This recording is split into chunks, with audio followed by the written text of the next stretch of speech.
So if you're joining us for the first time, you may not realize that we are in a series that has kind of a back to the classroom feel. We're talking about covenant, lessons for families, blackboard, notes, maybe a quiz here and there, assignments. And we've been trying to outline and unpack the realities of a theological model for family relationships drawn from Jack and Judith Balswick.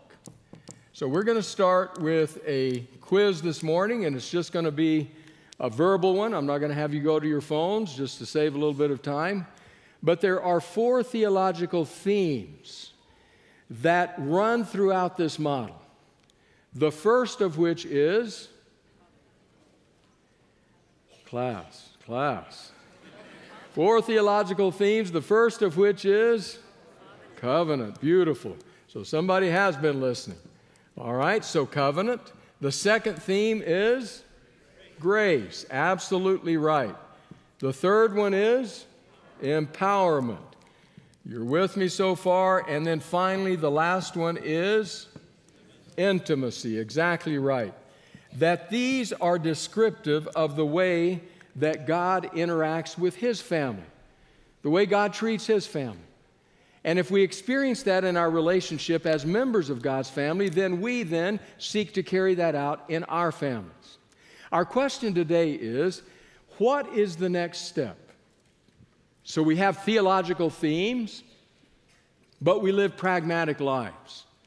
So how do these themes express themselves? How do they play themselves out in the life of a family? I'm going to give you a quick roadmap of some of where we'll be going in the coming weeks, including today. Now understand, what happens in the coming weeks is going to be a little bit like a bus tour. There will be some destinations where we stop, we all get off the bus, and we wander around and we take it all in and we understand it well before we get on the bus and leave. Other ones will say, friends, we're going to slow down, we're going to take a look at this, and then we're moving on. So there will be some elements of both. But the question is, how does, for example, covenant play itself out in your family and mine if covenant is present? One of the best ways, this is suggested by the Balswick, not all of these are, but this one is in the area of commitment.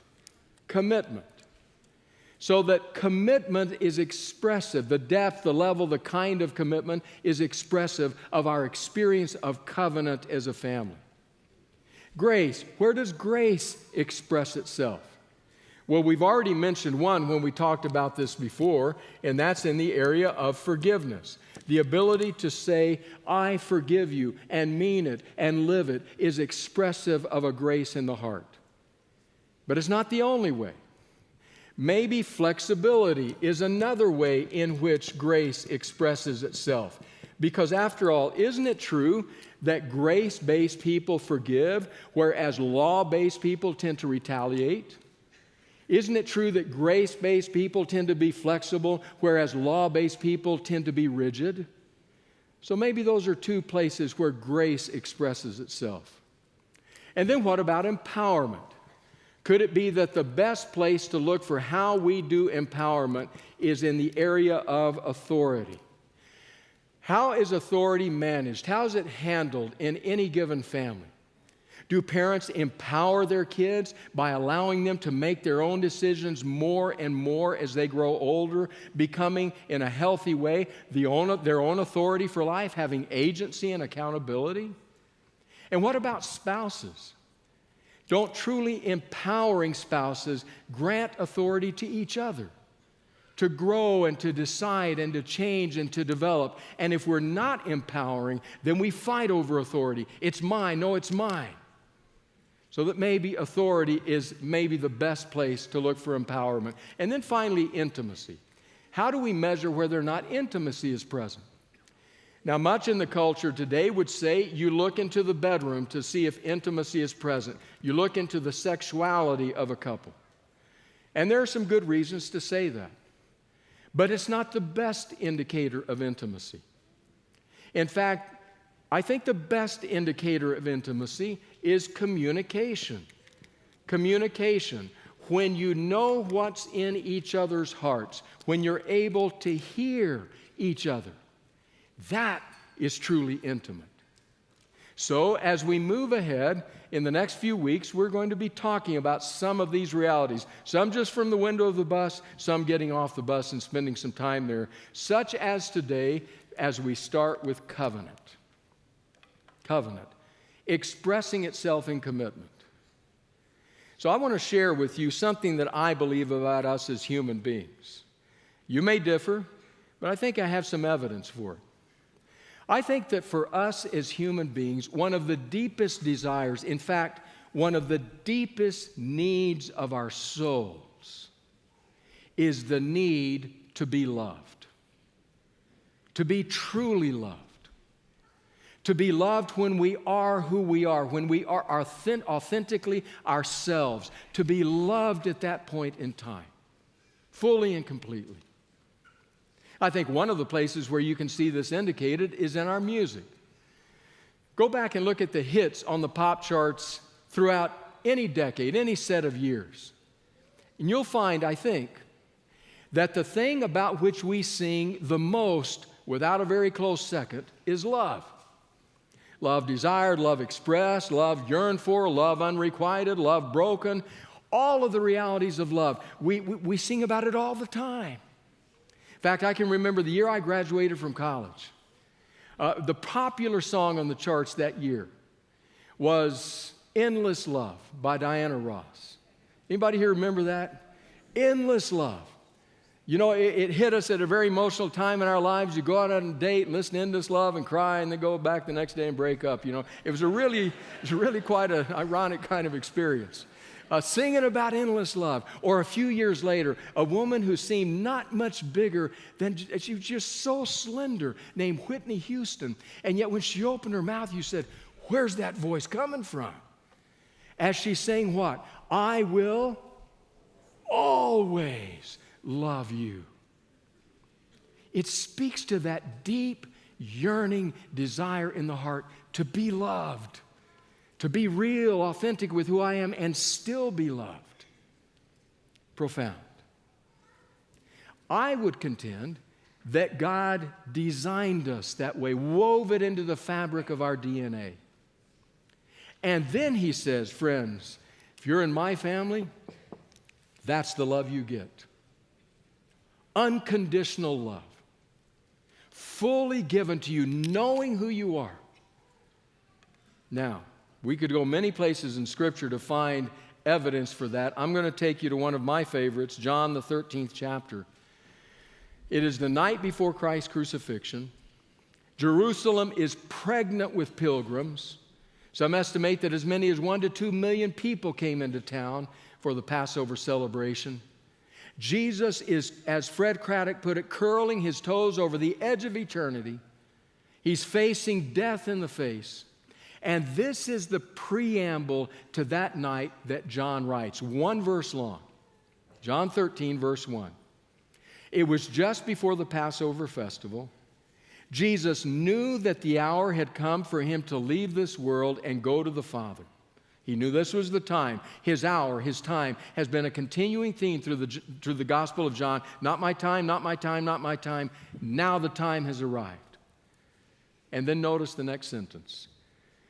Having loved his own who were in the world, he loved them to the end.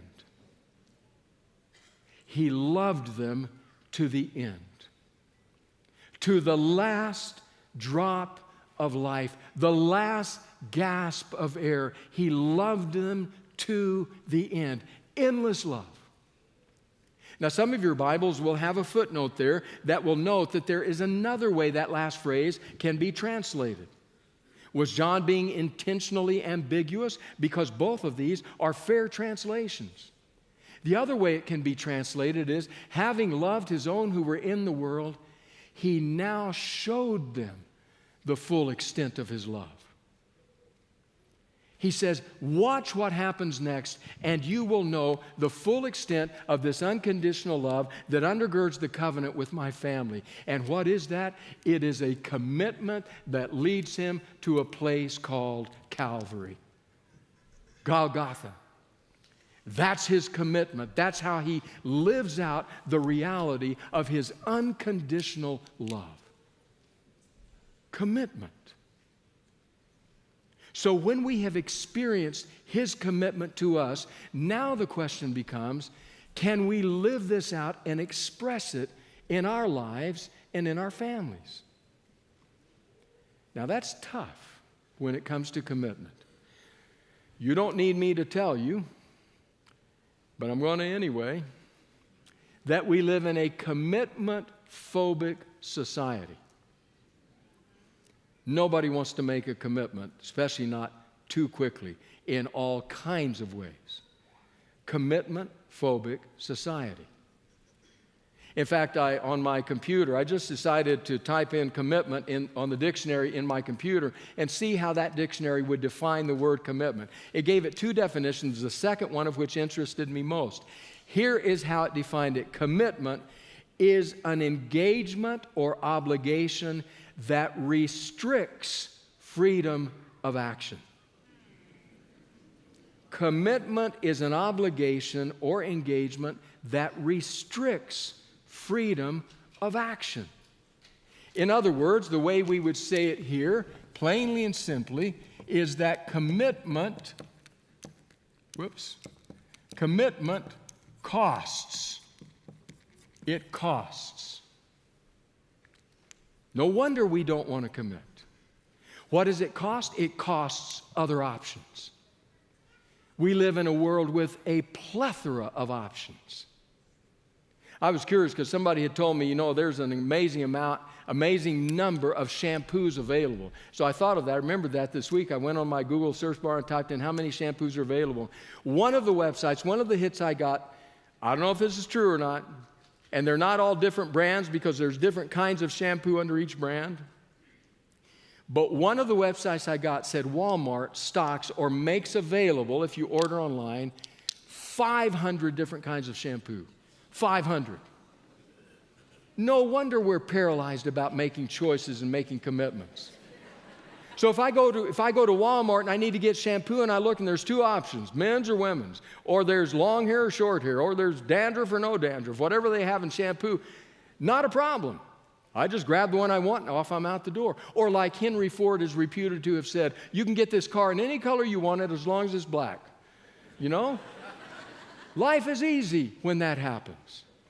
But when you've got a drop-down menu with 500 options, you say, I can't decide because I'm cutting off 499 other options. And so we hold back. I want to keep my options open. I want to be careful about what I commit to. Now, we've had the wonderful privilege of being here on the Loma Linda University campus for a lot of years, 35 years, in fact.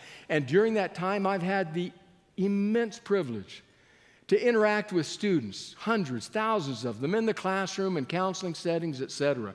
And I have noticed something interesting about Loma Linda. Students will come here.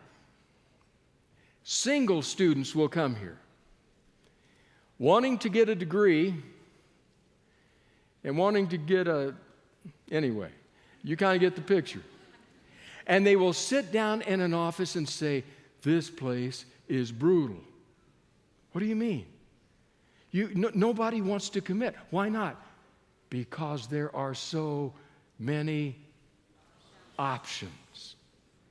Nobody wants to commit. Because what did our definitions say? It's an engagement or obligation that restricts freedom of action. In other words, once you get married, it's probably not a good idea to date around. It restricts that freedom of action. And so people are saying, well, I need to find out before. Nothing wrong with that. Until you're trying to select between 500 brands of shampoo. Then it becomes a problem. How do I make that decision? And how do I finally decide I'm going to commit? And what will that commitment look like as it lives itself out in the life of a marriage? Commitment costs. Now, we've talked a fair bit about the Balzacs. I'm going to talk to you today about Scott Stanley. Scott Stanley and Howard Markman are family and marriage researchers at the University of Denver. Scott Stanley is a committed Christian. Howard Markman is a Jewish person. And so they take their research, and Markman writes to a Christian audience on the popular level, and Stanley writes to a Christian audience on the popular level, and Markman writes to a Jewish audience on a popular level, besides their academic writing. It's been interesting to see some of the things that they have found. So one of the things that they point out, which is by far not unique to them, is that marriage is getting further and further postponed in people's lives, later and later.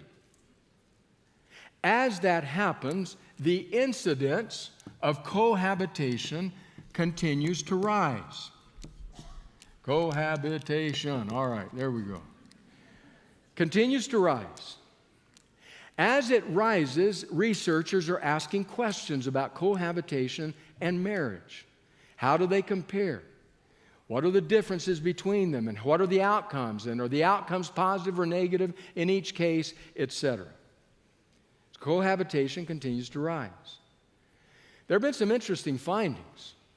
Interesting things like for couples who cohabit and then marry, their adjustment to marriage in the first year is better than those who have not cohabited. But after the first year, their satisfaction and the health of the marriage declines. While those who did not cohabit before, it increases in many cases. Interesting finding. But one of the ways Stanley applies the research is this. Two terms that he coined, sliding versus deciding. Sliding versus deciding. So here's what Stanley says. He says, we are now in an age where people in their relationships tend to slide into things rather than decide to step into them. And we have pretty much put away a lot of the markers of what it means to move from one stage to another. For some of you, when you were in high school, she wore his Letterman jacket or whatever, or I don't know, promise rings, other kinds of things. A lot of that has gone by the wayside. So Stanley says people tend to slide. From being friends, they kind of slide into seeing each other. And from seeing each other, they kind of slide into being just exclusive. And from that, they tend to slide into an apartment together. And from that, maybe they tend to slide into marriage. Not making clear, definitive decisions along the way, but just sliding. On the other hand, he says, are those who decide, who make intentional, thoughtful, and in the case of a person for whom Jesus is important, prayerful decisions along the way. And that the research indicates that those who are deciding along the way ultimately are in much better condition, much happier, much more satisfied in their relationships than those who have merely been sliding along the way. Does that make sense? Which calls for making decisions about commitment. The very kind of thing a lot of people don't want to do. In fact, I would suggest to you that a lot of what leads to this is a mindset that says, it's just a piece of paper. Just a piece of paper. What really matters is the love we have for each other. It's just a piece of paper. So I'm curious. I don't mean this in a sarcastic way. I mean it in a real way. Suppose you land at LAX from an international flight, and you get in one of those long lines that leads you up to the customs agent who says to you, your passport, and you say to him, it's just a piece of paper. Look at me. I'm American. I speak English. I belong here. It's just a piece of paper. My heart loves this country. Hey, whatever you want to say. I pledge allegiance. Or the cop pulls you over. License, evidence of insurance, please. Officer, it's just a piece of paper. Come on, did you see how I was driving? I'm a good driver. Would you drive this car without insurance? Of course I got insurance. It's just a piece of paper, officer. You get interviewed for a job. You want to be a marriage and family therapist at a clinic. What's your license number? Look, please. People have told me all my life that I'm great at listening and I have great advice to give to people. I'm excellent at it. Who needs a license? It's my gift. My church told me that. Because the reality is, in no case is it just a piece of paper. It's everything that is behind that.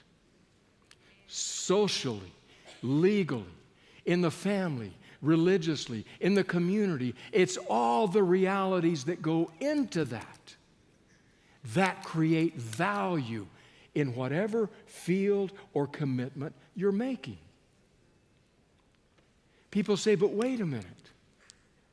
It may not work out. I mean,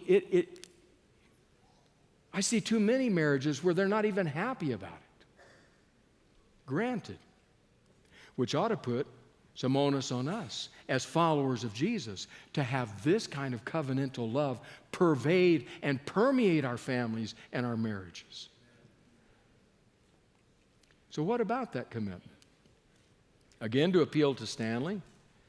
Stanley talks about two kinds of commitment in probably two kinds of commitment in any kind of endeavor, but certainly including marriage and family. One that he calls dedication commitment and one that he calls constraint commitment.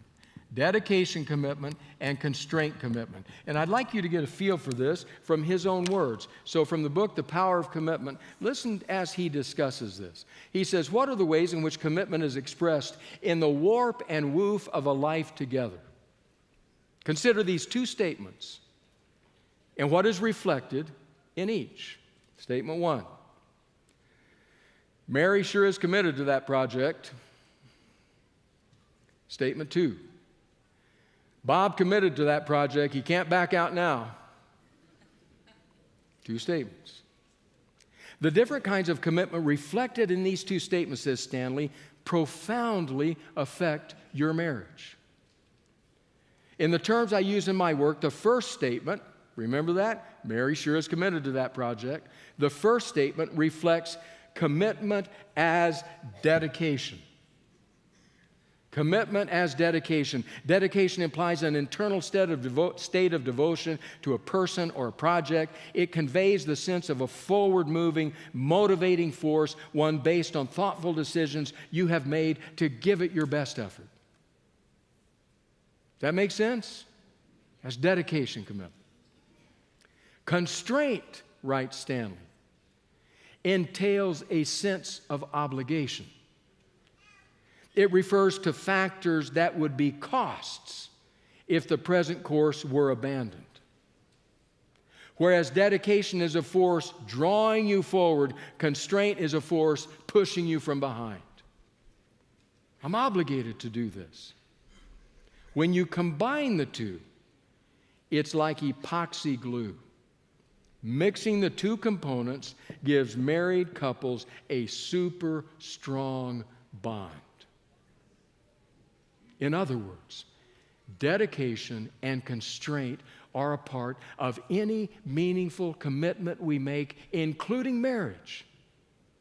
If you go into marriage expecting only dedication kinds of experiences, you're going to be overwhelmed with questions about whether or not you're right for each other because you find that there's more to it than that.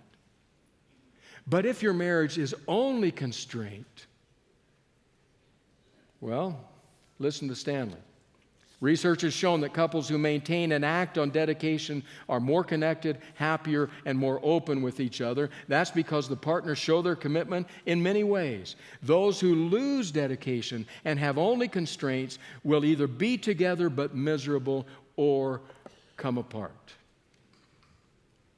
Now notice again, both of these are elements in a marriage. If you're in a marriage where you have contributed to it, you have nurtured it, you have grown it, you're experiencing the kind of covenantal love that God expresses to His family, that does not take away the constraints. You still have the constraints. Obligation to spouse, obligation to children, obligation to community or whatever else there is. That's still there. But when this is the kind of love you experience, that doesn't really matter. However, when the love has died, these can become overwhelming, become all you can see. They're both present in healthy marriages, and they both are likely, but certainly constraint is present in marriages that struggle. So what do we do? How can we help address some of those realities? One more piece from Stanley. Stanley says when it comes to making commitments and living out those commitments in marriage, it is utterly important that marriage partners feel safe. Safe. Now, one way that safety is key is physical safety. If you feel threatened, intimidated, if you have been harmed, there is no way you can work on a marriage. If that describes you today, please leave this place to get help. To leave that situation. You cannot live in the context of something where you are physically afraid. Reach out to us as pastors. Reach out to a Christian counselor, but get help. That's a fundamental underlying way. But there are two other ways that Stanley says we need to feel safe if our commitments are going to be healthy and grow. One of them is we need to feel safe in what he calls the connection. The connection. What does he mean by that? He means that experience that two people have when they sit and talk and share with each other, open up their hearts and lives to each other, and feel safe in doing so. And as a result of that, they grow healthy and strong. They experience joy in their connection. It is deeply meaningful. That is a reality that many of us, married or single, long for. Long for. However, there's another safety that helps determine whether or not that's going to happen long term. And that's a safety in what Stanley calls the commitment. And what he means by that is as you look at this person to whom you are married, you look at a person that you are not afraid is going to leave you, going to walk out the door, going to abandon you. You realize we have a future together. We're both on board. We're both contributing. I'm safe in this commitment. And Stanley says it is only in a longer-term relationship as we feel the safety of that commitment that we then can come to know the joy and safety of the connection. Because if we have questions, is my spouse going to leave? Is he cheating on me again? That shuts down anything connection-wise. We cannot be intimate with somebody we're afraid is about to walk out the door. So commitment undergirds it all. And yet, commitment costs. And that makes us commitment phobic. In fact, New York Times, just in case you're wondering, not a religious journal, Modern Love College Essay Contest, May of 2017. One of the finalists, college senior Lauren Peterson. Ms. Lauren Peterson met Michael on a dating app where women make the first move. She wasn't looking for a relationship, let alone for love. She wrote, everything about us was temporary. We would talk a little, watch a little, and then go to bed. In the morning, I would zip up my coat while he asked, heading out. I would nod and say, thanks for the toast. There was a rhythm to it. Monday night, pack my bag. Tuesday morning, walk home. Then she broke the rules. She expressed that she wanted something more. She writes, I started daydreaming about how the moonlight trickled in while he played me his jazz records, how he chuckled and buried his face in his hands after I explained my odd internships, and how he held up a picture of his family and described each of his brothers. For a second, my future brimmed with Michael. his records, his quiet demeanor but abrasive sense of humor, his shamelessness in recounting the time he was struck with food poisoning at a hostel in San Francisco. I wanted more. She texted him, and then she writes, then another text appeared. It's just that I'm apprehensive about the commitment.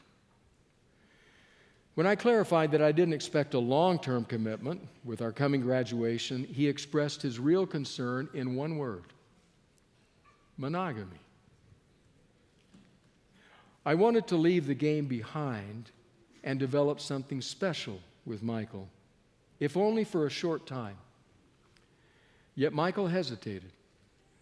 It struck me that the fling was dead. She concludes on a sad note. A mere 6 weeks after our first date, we were over. I'd broken the rules. My glimmer of expressed affection had led to a fatal imbalance in the game. Feeling a little dispensable, I opened Bumble to pause my account. A notification flash indicated that I had been right swiped by a few people. 1,946 to be exact. As the saying goes, there are plenty of fish in the sea, and it turned out that my sea held 1,946 of them. The play again button glowed brighter than ever. And yet, almost comically, I wanted to date only one particular person. It's curious, isn't it? Has nothing to do with God. It has everything to do with God. Because there is in the human heart a desire to be loved to the core of our beings, to be loved in a way that is not temporary or uncertain or will walk out the door in the morning. There's a desire to be loved in a way that expresses commitment, deep and full commitment. Commitment captured in words like greater love has no one than this, that a person lay down their life for their friends. That kind of committed love. The human heart yearns for that. And then we come to God, and in His family, we experience that. We see it in the pen of a man named John who says he showed them the full extent of his love. He loved them to the very end. That's our family. This community, we are but one small local expression of the family of God who is blessed with that kind of love, eternally blessed. Now the question becomes, can we love our families in return? Because while it is true that commitment costs, I also have to tell you that it is even more true that commitment pays. Commitment pays rich dividends. Commitment pays intimacy and security and companionship and the ability to rest at peace in a relationship. It pays deeply. So I have an assignment for you before class next week. First of all, just a reminder, this afternoon, 4 p.m., Dr. Barbara Hernandez talking about accountability and forgiveness in these kinds of relationships. You won't want to miss it in the new building. But your assignment, 3 parts to it, simple parts, I want to ask you to do between now and when we meet next week. Assignment number 1, say thank you.